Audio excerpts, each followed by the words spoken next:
Change అవ్వకుండా transfer చేస్తుంది. ఈ ట్రాన్స్ఫార్మర్ ఎలక్ట్రోమాగ్నెటిక్ ఇండక్షన్ ప్రిన్సిపల్ ద్వారా పనిచేస్తుంది. ట్రాన్స్ఫార్మర్ ప్రైమరీ సైడ్ వోల్టేజ్ కన్నా సెకండరీ సైడ్ వోల్టేజ్ ని హైగా డెలివర్ చేస్తే ఆ ట్రాన్స్ఫార్మర్ ని స్టెప్ అప్ ట్రాన్స్ఫార్మర్ అంటారు. ప్రైమరీ కన్నా సెకండరీ సైడ్ వోల్టేజ్ లోగా డెలివరీ చేస్తే ఆ ట్రాన్స్ఫార్మర్ ని స్టెప్ డౌన్ ట్రాన్స్ఫార్మర్ అంటారు. ఈ ట్రాన్స్ఫార్మర్ లో మూవింగ్ పార్ట్స్ ఏమీ ఉండవు. సో ట్రాన్స్ఫార్మర్ అనేది స్టాటిక్ డివైస్. కానీ ఈ ట్రాన్స్ఫార్మర్ కి minimum repair and maintenance charges వర్తిస్తాయి. Comparing to a electrical machine దీన్ని ఎఫిషియన్సీ చాలా ఎక్కువ. ఇప్పుడు ట్రాన్స్ఫార్మర్ కన్స్ట్రక్షన్ గురించి తెలుసుకుందాం. సింగిల్ ఫేజ్ ట్రాన్స్ఫార్మర్ లో మ్యాగ్నెటిక్ కోర్ మీద ప్రైమరీ అండ్ సెకండరీ వైండింగ్స్ ఉంటాయి. ఈ రెండు windings magnetically connected but electrically not connected. Flux produce అవ్వడానికి మ్యాగ్నెటిక్ కోర్ యూజ్ చేస్తారు. సోర్స్ సైడ్ కనెక్ట్ చేసి ఉన్న వైండింగ్ ని ప్రైమరీ వైండింగ్ అని, లోడ్ సైడ్ కనెక్ట్ చేసి ఉన్న వైండింగ్ ని సెకండరీ వైండింగ్ అంటారు. ఈ ట్రాన్స్ఫార్మర్ కోర్ అనేది హైగ్రేడ్ సిలికాన్ స్టీల్ తో చేసిన లామినేటెడ్ షీట్స్ తో తయారు చేయబడుతుంది. ఎందుకంటే లామినేటెడ్ అనేది ఎడ్డీ కరెంట్ లాస్ ని, సిలికాన్ స్టీల్ అనేది హిస్టారిసిస్ లాస్ ని తగ్గిస్తుంది. కన్స్ట్రక్షన్ పరంగా ఈ ట్రాన్స్ఫార్మర్ 2 టైప్స్ గా కన్స్ట్రక్ట్ చేస్తారు. అవి core type and shell type. Core type transformer, ఈ ట్రాన్స్ఫార్మర్ లో 2 వైండింగ్స్ ని కాన్సెంట్రిక్ కాయిల్ గా అరేంజ్ చేస్తారు. వీటినే concentric winding or cylindrical winding అంటారు. ఇక్కడ లో వోల్టేజ్ వైండింగ్ ని కోర్ తర్వాత, అలాగే హై వోల్టేజ్ వైండింగ్ ని లో వోల్టేజ్ వైండింగ్ తర్వాత ఉంచుతారు. దీనివల్ల ఇన్సులేషన్ మెటీరియల్ యొక్క అవసరం తగ్గుతుంది. స్టీల్ టైప్ ట్రాన్స్ఫార్మర్, ఇందులో primary and secondary windings central limb కి వౌండ్ చేస్తూ ఉంటుంది. 2 ఔటర్ లింబ్స్ అనేవి రిలక్టెన్స్ ఫ్లక్స్ పాత్ ని కంప్లీట్ చేస్తాయి. ఈ ప్రతి వైండింగ్ కూడా 2 పార్ట్స్ గా డివైడ్ చేయబడుతుంది. అవి లో వోల్టేజ్ అండ్ హై వోల్టేజ్. ఈ రెండింటిని ఒకదాని తర్వాత మరొకటి శాండ్విచ్ ఫామ్ లో ఉంచుతారు. సో ఈ వైండింగ్ ని శాండ్విచ్ ఆర్ డిస్క్ వైండింగ్ అంటారు. ట్రాన్స్ఫార్మర్ వర్కింగ్ ప్రిన్సిపల్ గురించి చూద్దాం.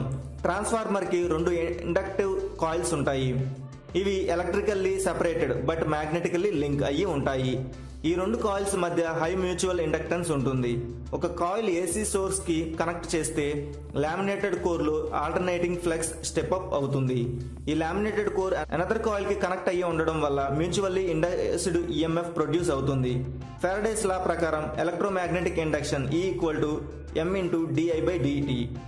If second coil circuit closed గా ఉంటే దీని ద్వారా కరెంట్ ఫ్లో అయ్యి ఎలక్ట్రిక్ ఎనర్జీ అనేది ట్రాన్స్ఫర్ అనేది ఫస్ట్ కాయిల్ నుండి సెకండ్ కాయిల్ కి అవుతుంది. ఈఎంఎఫ్ ఈక్వేషన్, ప్రైమరీ వైండింగ్ వల్ల స్మాల్ అమౌంట్ లో ఏసీ కరెంట్ ఉంటుంది. దీనిని I0 తో సూచిస్తారు. దీనే ఎగ్జిస్టింగ్ కరెంట్ అని కూడా అంటారు. వోల్టేజ్ సోర్స్ నుండి పాజిటివ్ కనెక్ట్ ఏ విధంగా ట్రాన్స్ఫార్మర్ కి కనెక్ట్ చేసి ఉంటుందో అదే డైరెక్షన్ లో ఎగ్జిస్టింగ్ కరెంట్ వల్ల ఫ్లక్స్ పై ఏర్పడుతుంది. Flux linkage in primary side λ1 = N1 π. Induced EMF E1 = dλ1/dt = N1 dπ/dt. Lenz's law ప్రకారం ఈ పాజిటివ్ ఈఎంఎఫ్ పొజిషన్, ఈ positive EMF positive current direction ని అపోజ్ చేస్తుంది. కిర్చాఫ్ లా ప్రకారం V1 = E1 ఎందుకంటే వైండింగ్ 0 రెసిస్టెన్స్. పై అనేది ఫ్రీక్వెన్సీ యొక్క sinusoidal. Phi = πmax sin ωt. πmax = maximum value of core flux. Omega = 2πf radians per second. Final గా primary winding లో EMF induced అనేది E1 = N1 dπ/dt ωN1 πmax cos ωt ωN1 πmax sin ωt minus π/2. Even maximum లో sin ωt minus π/2 = 1. So even max ωN1 πmax = 2πf N1 πmax. Induced EMF యొక్క RMS value. Ideal transformer అంటే standard transformer. దీని గురించి తెలుసుకుందాం. Ideal transformer కి ohmic resistance and copper losses ఉండవు. Copper loss = I² × R. Magnetic leakage ఉండదు. అలాగే core loss ఉండదు. కోర్ లాస్ అంటే hysteresis losses and current losses. ఈ ideal transformer core infinite permeability. So zero magnetisation current ఉండాలి. Ideal transformer లో MMF balance చూద్దాం. N1 I1 = N2 I2 = 0. N1/N2 = I2/I1. Therefore, E1/E2 = N1/N2 = I2/I1 = K = V1/V2. So V1 I1 = V2 I2 = S2 = S1. Or even I1 equal to E2 I2 equal to S2 equal to S1. దీన్ని బట్టి volt ampere అనేది primary and secondary సప్లైలో equal గా ఉంటుంది. V1 I1 by 1000 equal to V2 I2 by 1000. KVA 1 equal to KVA 2. Input KVA equal to output KVA. దీనిని బట్టి ideal transformer లో input KVA and output KVA రెండు ఒకేలా ఉంటాయి. ప్రాక్టికల్ ట్రాన్స్ఫార్మర్ యొక్క ఫేజర్ డయాగ్రామ్. ఈ ఫేజర్ డయాగ్రామ్ ని రెండు రకాలుగా చెప్పవచ్చు. అవి transformer at no load, transformer at load. Transformer at no load transformer ని ఏ లోడ్ కి కనెక్ట్ చేయకుండా ఉంటే దాని secondary side open circuit. So secondary current అనేది 0. ఈ సమయంలో ఎప్పుడైతే ఆల్టర్నేటింగ్ వోల్టేజ్ ని ట్రాన్స్ఫార్మర్ ప్రైమరీ సైడ్ అప్లై చేస్తామో I0 అనే స్మాల్ కరెంట్ ప్రైమరీ వైండింగ్ లో ఫ్లో అవుతుంది. ఈ I0 నే no load current or existing current అని కూడా అంటారు. ఈ నో లోడ్ కరెంట్ అనేది ప్రైమరీ వైండింగ్ యొక్క రేటెడ్ కరెంట్ కి 3 to 5% మధ్యలో ఉంటుంది. అయితే ఈ I0 అనేది రావడానికి రెండు main components IM magnetisation current and IC core current. IM magnetising current ఇది కోర్ లోని ఫ్లక్స్ వల్ల ఏర్పడుతుంది. IM యొక్క ఫేజ్ యాంగిల్ πm. దీనినే నో లోడ్ యొక్క రియాక్టివ్ ఆర్ వాట్లెస్ కాంపోనెంట్ అంటారు. IC కోర్ కరెంట్ దీనిని కూడా wattful component of no load current అంటారు. ఇది ప్రైమరీ ఇండ్యూస్డ్ వోల్టేజ్ E1 లో ఉంటుంది. ఈ IC component hysteresis and eddy current loss ని సప్లై చేస్తాయి. I2R లాస్ అనేది ప్రైమరీ వైండింగ్ లో నెగ్లిజిబుల్. π0 అనేది no load power factor angle అయితే no load power factor cos π0 IC equal to I0 cos π0. IM equal to I0 sin π0 square. IM equal to I0 sin π0. I0 equal to root of IC square plus IM square. cos π equal to IC by I0. Core loss equal to V1 I0 cos π0 equal to V1 IC watt. Magnetizing volt ampere equal to V1 I0 sin π0 equal to V1 IM. ఎప్పుడైతే transformer load లో ఉంటుంది అప్పుడు secondary winding load వల్ల కానీ impedance వల్ల కానీ short circuit అయ్యి ఉంటుంది. సెకండరీ కరెంట్ I2 యొక్క మ్యాగ్నటైజేషన్ అండ్ ఫేజ్లు టైప్ ఆఫ్ లోడ్ మీద డిపెండ్ అయ్యి ఉంటాయి. లోడ్ అనేది రెసిస్టివ్ అయితే కరెంట్ I2 అనేది వోల్టేజ్ V2 యొక్క ఫేజ్ లోనే ఉంటుంది. లోడ్ ఇండక్టివ్ అయితే లాగింగ్ పవర్ ఫ్యాక్టర్ వల్ల కరెంట్ I2 అనేది V2 కి లాగ్ లో ఉంటుంది. లోడ్ కెపాసిటివ్ అయితే కనుక I2 అనేది V2 కి లీడ్ లో ఉంటుంది. ఈక్వలెంట్ సర్క్యూట్ ఆఫ్ ఏ ట్రాన్స్ఫార్మర్. ఈ ఈక్వలెంట్ సర్క్యూట్ రిప్రజెంటేషన్ అనేది పర్టికులర్ ఎక్విప్మెంట్ పర్ఫార్మెన్స్ ని స్టాండర్డ్ సర్క్యూట్ ఎలిమెంట్ ద్వారా రిప్రజెంట్ చేస్తుంది. ఎప్పుడైతే రెసిస్టెన్స్ వన్ సైడ్ నుండి అనదర్ సైడ్ కి మారుతుందో అప్పుడు అది K² తో మల్టిప్లై చేయబడుతుంది. K² equal to transformation ratio square. ఎప్పుడైతే వోల్టేజ్ ఒక సైడ్ నుండి మరో సైడ్ కి షిఫ్ట్ అవుతుందో అప్పుడు దానిని K తో మల్టిప్లై చేయబడుతుంది.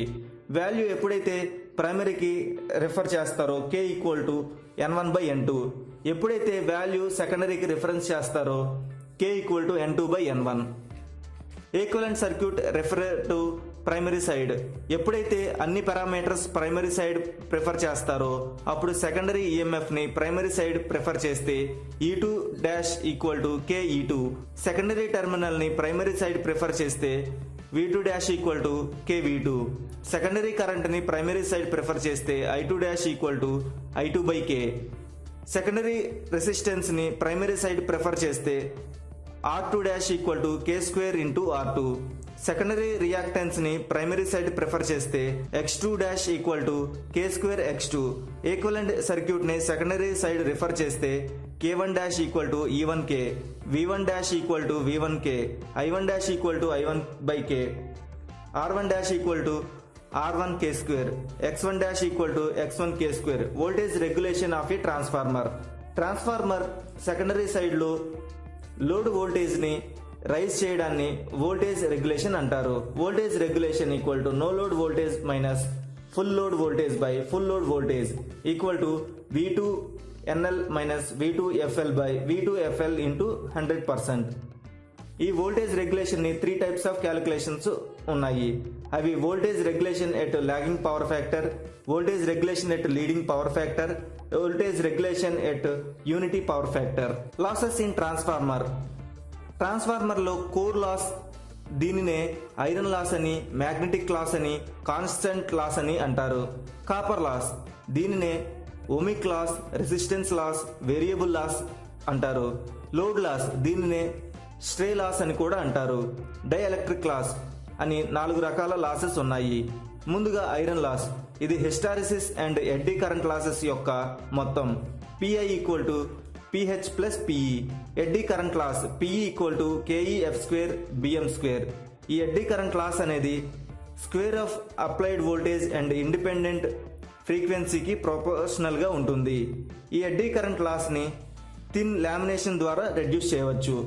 హిస్టరిసిస్ loss PH equal to KHF BM square.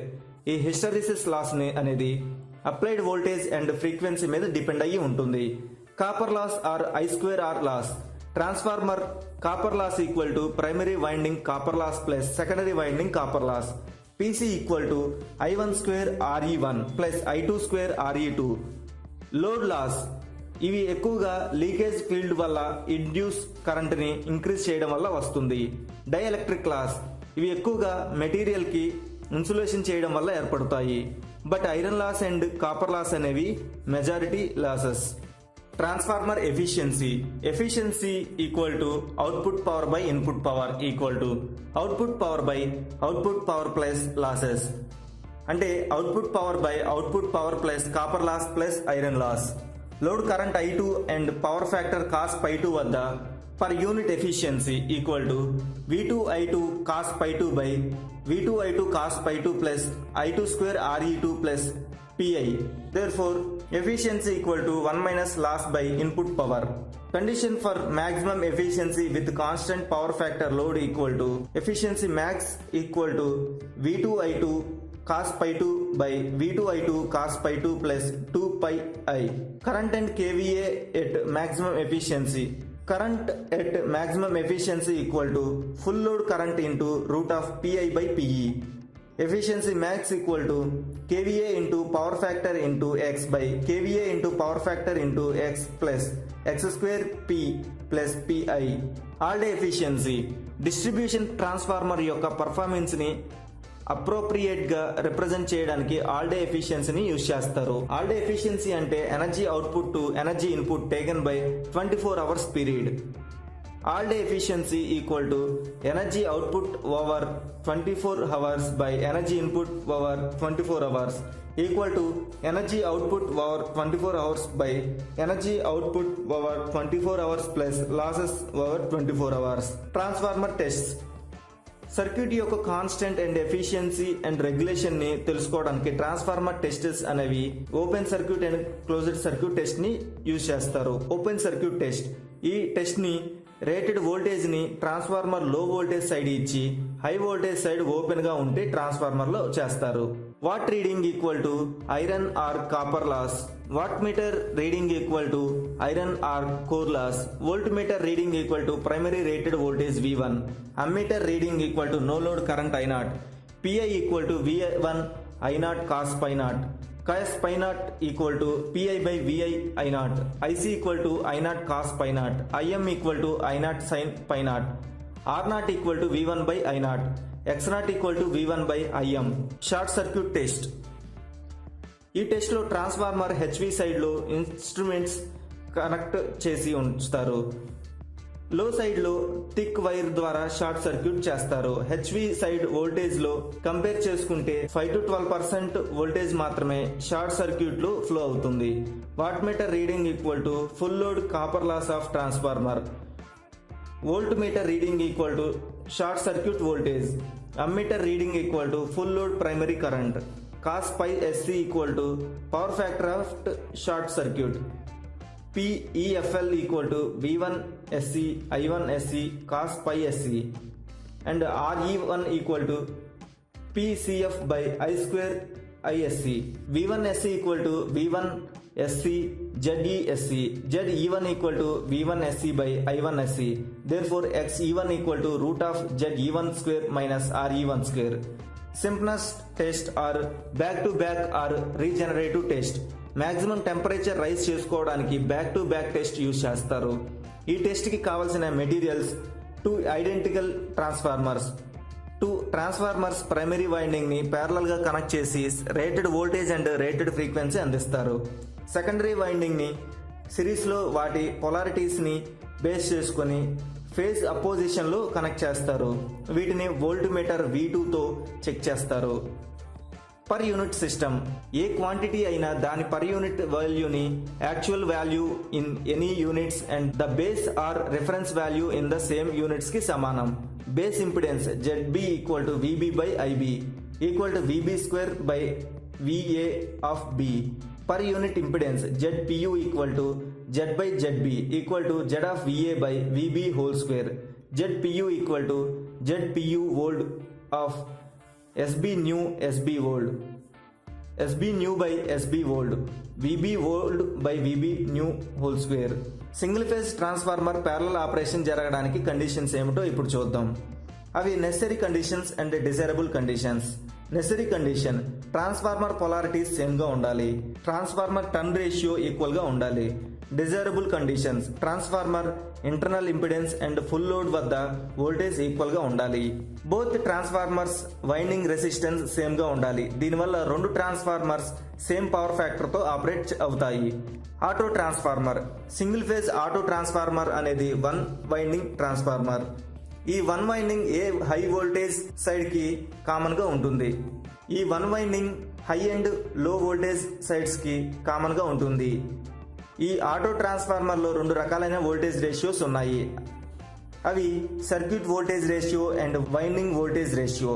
IL by IH equal to VH by VL equal to NH by NL equal to A. ఈ ఆటో ట్రాన్స్ఫార్మర్ వల్ల అడ్వాంటేజెస్ ఏమిటో చూద్దాం. ఇవి తక్కువ కండక్టర్ ని కలిగి ఉండటం వల్ల కాపర్ ని సేవ్ అవుతుంది. ఇది టూ వైండింగ్ ట్రాన్స్ఫార్మర్ కన్నా చీప్ గా వస్తుంది. టూ వైండింగ్ ట్రాన్స్ఫార్మర్ కన్నా తక్కువ రెసిస్టెన్స్ అండ్ లో లింకేజ్ రియాక్టెన్స్ ఉంటుంది. తక్కువ కాపర్ లాస్ కలిగి ఉంటుంది. వేరియబుల్ అవుట్పుట్ వోల్టేజ్ పాసిబుల్ అవుతుంది. అడ్వాంటేజెస్ ఉన్నప్పుడు డిసడ్వాంటేజెస్ కూడా ఉంటాయి కదా మరి. అవి టూ వైండింగ్ ట్రాన్స్ఫార్మర్ కన్నా పర్ యూనిట్ ఇంపిడెన్స్ తక్కువ. హై వోల్టేజ్ అండ్ లో వోల్టేజ్ కి కామన్ వైండింగ్ వల్ల ఎక్కడైనా ఓపెన్ సర్క్యూట్ అయితే చాలా danger. Input and output circuits మధ్య ఐసోలేషన్ చాలా తక్కువ. ఈ ఆటో ట్రాన్స్ఫార్మర్ ని పవర్ సిస్టమ్స్ లోని డిఫరెంట్ వోల్టేజ్ లెవెల్స్ లో ఇన్నర్ కనెక్షన్ కోసం యూజ్ చేస్తారు. వీటిని ఆటో షార్టర్ కోసం యూజ్ చేస్తారు. వీటిని టెస్టింగ్ కోసం కూడా ల్యాబొరేటరీలో యూజ్ చేస్తారు. Three phase transformer, three phase system అనేది లార్జ్ అమౌంట్ ఆఫ్ పవర్ ని జనరేట్ చేయడానికి, ట్రాన్స్మిట్ చేయడానికి యూజ్ చేస్తారు. త్రీ ఫేజ్ ట్రాన్స్ఫార్మర్ అనేది పవర్ సిస్టమ్ లో వేరియస్ స్టేజెస్ లో వోల్టేజ్ ని step up or step down చేయడానికి యూజ్ చేస్తారు. ఈ త్రీ ఫేజ్ ట్రాన్స్ఫార్మర్స్ ని three separate single phase transformers ని సూటబుల్ కనెక్షన్స్ చేసి కనెక్ట్ చేస్తారు. ఈ టైప్ ఆఫ్ అరేంజ్మెంట్ ని three phase bank of transformers అంటారు. అలా కాక కోర్స్ అండ్ వైండింగ్స్ ని త్రీ ఫేజ్ వచ్చేలాగా సింగిల్ స్ట్రక్చర్ లో ఉంచుతారు. అసలు ఈ three phase unit transformer advantage చేసి చూద్దాం. త్రీ ఫేజ్ యూనిట్ ట్రాన్స్ఫార్మర్ ని త్రీ ఫేజ్ బ్యాంక్ ట్రాన్స్ఫార్మర్ తో పోలిస్తే తక్కువ స్పేస్ తీసుకుంటుంది. ఇది లైటర్, స్మాలర్ అండ్ చీపర్. కొంచెం ఇది ఎఫిషియంట్. బస్ బార్ స్ట్రక్చర్ లో స్విచ్ గేర్ అండ్ వైరింగ్ లో త్రీ ఫేజ్ యూనిట్ ట్రాన్స్ఫార్మర్స్ ని యూజ్ చేస్తారు. కాకపోతే ఇందులో ఏ ఒక్క వైండింగ్ బ్రేక్ అయినా టోటల్ ట్రాన్స్ఫార్మర్ ని రీప్లేస్ చేయాలి. Transformer bank of three phase single phase transformer uses చూద్దాం. ట్రాన్స్ఫార్మర్ బ్యాంక్ లో ఏ ఒక్క సింగిల్ ఫేజ్ ట్రాన్స్ఫార్మర్ డ్యామేజ్ అయినా రిమైన్ టూ ట్రాన్స్ఫార్మర్స్ ని ఓపెన్ డెల్టా రూపంలో వర్క్ అవుతుంది. కంపేర్ టు యూనిట్ ట్రాన్స్ఫార్మర్ కన్నా బ్యాంక్ ట్రాన్స్ఫార్మర్ కి సెపరేట్ మెటీరియల్ తక్కువ. ఈ ట్రాన్స్ఫార్మర్ ని ట్రాన్స్పోర్ట్ కి కన్వీనియంట్ గా ఉంటుంది. Three phase transformer construction. Three phase core type transformer ని అర్థం చేసుకోవాలంటే three single phase transformer 120 degrees each ఉండేలా ప్లేస్ చేస్తారు. Balanced three phase sinusoidal voltages ని అప్లై చేస్తే transformer fluxes phi A, phi B and phi C ఇవి కూడా sinusoidal అయ్యి బ్యాలెన్స్డ్ గా ఉంటాయి. ఈ త్రీ ఫ్లక్సెస్ ని మెర్జ్ చేస్తే వాటి total flux 0.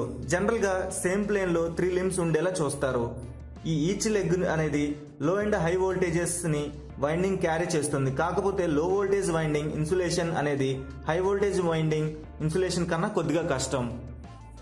Three phase transformers in parallel. Three phase transformer లో సింగిల్ ఫేజ్ ట్రాన్స్ఫార్మర్లు ప్రాపర్ ఆపరేషన్ ప్యారలల్ గా జరగాలంటే ట్రాన్స్ఫార్మర్ పొలారిటీ సేమ్ గా ఉండాలి. Primary and secondary ratings identical గా ఉండాలి. ఇంపిడెన్స్ KVA రేటింగ్ కి ఇన్వర్స్లీ ప్రపోర్షనల్ గా ఉండాలి. ట్రాన్స్ఫార్మర్ ఇంపిడెన్స్ లో ఐడెంటికల్ X/R రేషియో ఉండాలి. వీటితో పాటు ఫేజ్ సీక్వెన్స్ సేమ్ గా ఉండాలి. ఫేజ్ షిఫ్ట్ అనేది ప్రైమరీ అండ్ సెకండరీ సేమ్ గా ఉండాలి. Three phase transformer connections. Three phase transformers లో 3 ట్రాన్స్ఫార్మర్స్ అనేవి సెపరేట్ ఆర్ వన్ కోర్ లో కంబైన్డ్ అయ్యి ఉండాలి. వీటి ప్రైమరీ అండ్ సెకండరీ సైడ్ అనేవి 6 టైప్స్ లో కనెక్ట్ అయ్యి ఉంటాయి. అవి delta primary, delta secondary, delta